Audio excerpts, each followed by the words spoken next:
महुआ मोइत्रा का जो केस है वो थोड़ा अलग है, थोड़ा नहीं बहुत अलग है। टेक्निकल प्रश्न आता है कि जो संसद में सदस्य ही नहीं है उसको निष्कासित कैसे करेंगे, लेकिन जवाहरलाल नेहरू जी जो थे। नमस्कार दोस्तों, आपका फिर से स्वागत है देवेंद्र के साथ भारत की बात में। आज बात करते हैं तृणमूल कांग्रेस की नेता और सांसद महुआ मोइत्रा के संसद के निष्कासन के बारे में। लेकिन पहले बात करते हैं कि क्या महुआ मोइत्रा पहली सांसद है जिनको संसद से निष्कासित किया गया? नहीं, ऐसा नहीं है। सबसे पहला प्रसंग ये आया था, ये घटना बनी थी, वैसे तो दुर्घटना कही जानी चाहिए, परंतु ऐसी घटना बनी थी 1951 में, जब कांग्रेस के सांसद एच जी मुदगल वो पाए गए थे। एडहॉक कमेटी ने अपनी फाइंडिंग्स में पाया था कि उन्होंने बुलियन मर्चेंट्स एसोसिएशन की ओर से प्रश्न पूछने के लिए 2 बार रुपए लिए और इसके लिए एच जी मुदगल को निष्कासित करने का प्रस्ताव आया। अब इसमें मजे की बात यह है कि एच जी मुदगल को निष्कासित किया जाए उससे पहले ही उन्होंने चर्चा में भाग लेते समय अपना त्यागपत्र दे दिया। अब त्यागपत्र दे दिया तो एक टेक्निकल प्रश्न आता है कि जो संसद में सदस्य ही नहीं है उसको निष्कासित कैसे करेंगे, लेकिन जवाहरलाल नेहरू जी जो थे, जाने दीजिए। उसके बाद जो हुआ 2005 में हुआ। 2005 में सांसदों को निष्कासित किया गया। आज जो बात आई थी, जैसे कह रहे थे मनीष तिवारी जी कह रहे थे, अधीर रंजन जी कह रहे थे, बहुत सारे नेता कह रहे थे विपक्ष के कि एक ही दिन में आपने प्रस्ताव लाया, उसी दिन चर्चा हुई और उसी दिन उस पर मतबेली वोटिंग भी हो गई। लेकिन यह भी नहीं है।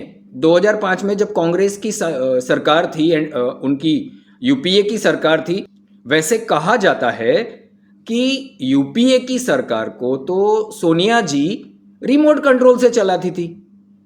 तो अब आप सोचिए कैसे हुआ होगा, परंतु यह हुआ था।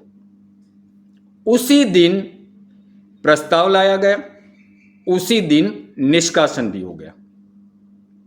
अब इसमें मजे की बात यह है कि जो कांग्रेस के नेता आज कह रहे हैं कि ये नेचुरल लॉ नहीं हुआ, ऐसी जो बात कर रहे हैं, उनको ये याद होना चाहिए कि उनके नेता पूर्व राष्ट्रपति और तत्कालीन संरक्षा मंत्री प्रणब मुखर्जी ने क्या कहा था।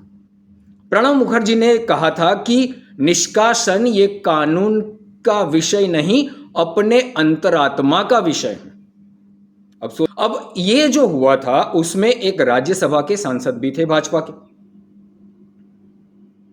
राज्यसभा के सांसद को भी निष्कासित किया गया। तब राम जेठमलानी, जो कि सुप्रीम कोर्ट के बहुत ही विद्वान अधिवक्ता माने जाते हैं, उन्होंने ये कहा था कि राज्यसभा के सांसद का कार्यकाल निश्चित होता है और संविधान में ऐसा कोई प्रावधान नहीं है जिससे कि एक राज्यसभा के सांसद का कार्यकाल कम किया जा सके, परंतु फिर भी हुआ।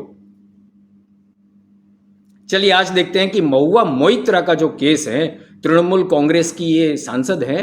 आप जानते हैं तृणमूल कांग्रेस को, ममता दीदी का ये पक्ष है, ये पार्टी है। जब वहां पर जिला पंचायतों के चुनाव हुए पिछली बार तो काफी सारा हल्ला हुआ था, काफी सारे लोगों को मारा गया, दंगे हुए, बहुत सारी चीजें हुई थी, परंतु जाने दीजिए। हम बात करते हैं महुआ मोइत्रा के बारे में।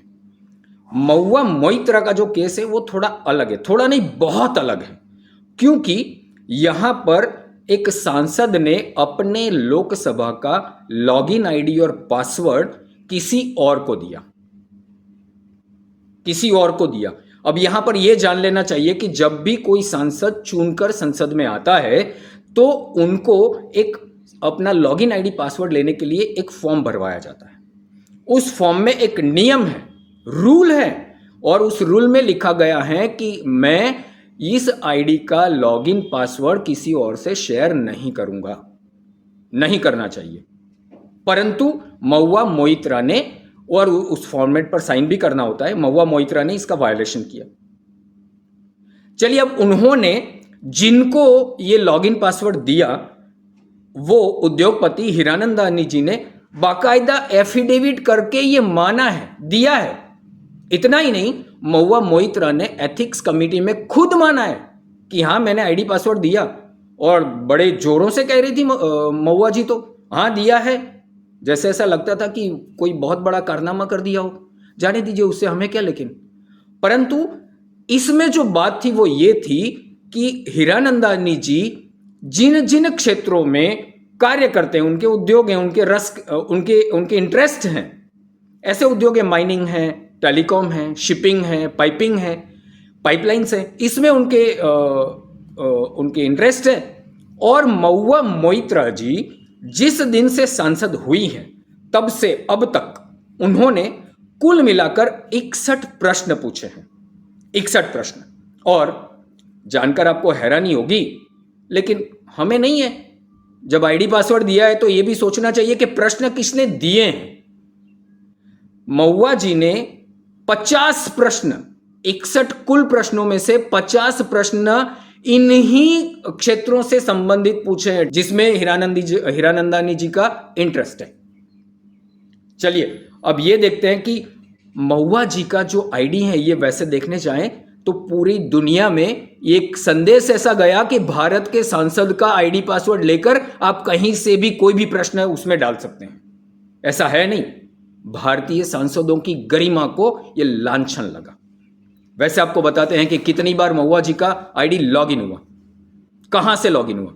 47 बार महुआ मोइत्रा जी का आईडी दुबई से लॉगिन हुआ, दुबई से। 6 बार महुआ मोइत्रा जी का लोकसभा का सांसद का आईडी लॉगिन हुआ यूएस, यूके और नेपाल से, और प्रश्न भी अपलोड किए गए। वैसे कहा जाए तो आईडी लॉगिन इसीलिए दिया जाता है कि वो अपने प्रश्न खुद अपलोड करें, परंतु यहां पर कोई और कर रहा था। ये तो और भी, इससे भी और आगे है। महुआ मोइत्रा जी का लॉगिन एक दिन में, एक ही दिन में अमेरिका से हुआ, दिल्ली से हुआ, दुबई से हुआ, बेंगलुरु से भी हुआ। अब एक दिन में इतनी जगह अगर महुआ जी स्वयं लॉगिन करती हैं तो इतनी जगह एक साथ एक ही दिन में कैसे पहुंच गई। परंतु ये किया, ये हुआ। आप सोचिए एक कितना बड़ा प्रश्न है। भारत की गरिमा, भारत का लोकतंत्र, ये जो लोग आजकल लोकतंत्र लोकतंत्र की दुहाई देते हैं, आज वही सारे लोग लोकतंत्र पर जब ये बड़ा लांछन लगाए तब इसी कारण पर महुआ मोइत्रा जी के पक्ष में खड़ा है। उनको ये लोकतंत्र पर लगा लांछन दिख नहीं रहा है। उनको ये दिख नहीं रहा है कि पूरी दुनिया में ये संदेश भेजा गया कि भारत के सांसद को पैसे देकर या फिर कुछ भी कर कर उनका लॉगिन आईडी लेकर आप अपने प्रश्न पूछ सकते हैं, अपलोड कर सकते हैं। परंतु ये हुआ है, और इसीलिए आज ध्वनि मत से लोकसभा ने, एथिक्स कमेटी ने जो सिफारिश की थी उसको मानते हुए महुआ मोइत्रा जी को उनके सदस्य पद से निष्कासित कर दिया है। आपको हमें यह बताना था कि इसकी गंभीरता क्या है, ये समझना चाहिए। कल उठ के ये शायद हमारे देश पर एक खतरा भी हो सकता है, परंतु ये आपको सोचना है, हमें आपको ये बताना था। धन्यवाद।